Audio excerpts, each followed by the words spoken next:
اللہ ہی تو ہے جس نے تم کو ابتدا میں کمزور حالت میں پیدا کیا، پھر کمزوری کے بعد طاقت عنایت کی، پھر طاقت کے بعد کمزوری اور بڑھاپا دیا۔ وہ جو چاہتا ہے پیدا کرتا ہے، اور وہ صاحب علم ہے، صاحب قدرت ہے۔ اور جس روز قیامت برپا ہوگی، گناہگار قسمیں اٹھائیں گے کہ وہ دنیا میں ایک گھڑی سے زیادہ نہیں رہے تھے، اسی طرح وہ اوندھائے جاتے تھے۔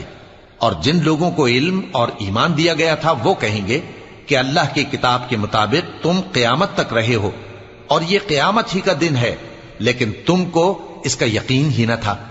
تو اس روز ظالم لوگوں کو ان کا عذر کچھ فائدہ نہ دے گا، اور نہ ان سے توبہ قبول کی جائے گی۔ اور ہم نے لوگوں کے سمجھانے کے لیے اس قرآن میں ہر طرح کی مثال بیان کر دی ہے، اور اگر تم ان کے سامنے کوئی نشانی پیش کرو تو یہ کافر کہہ دیں گے کہ تم تو جھوٹے ہو۔ اسی طرح اللہ ان لوگوں کے دلوں پر جو سمجھ نہیں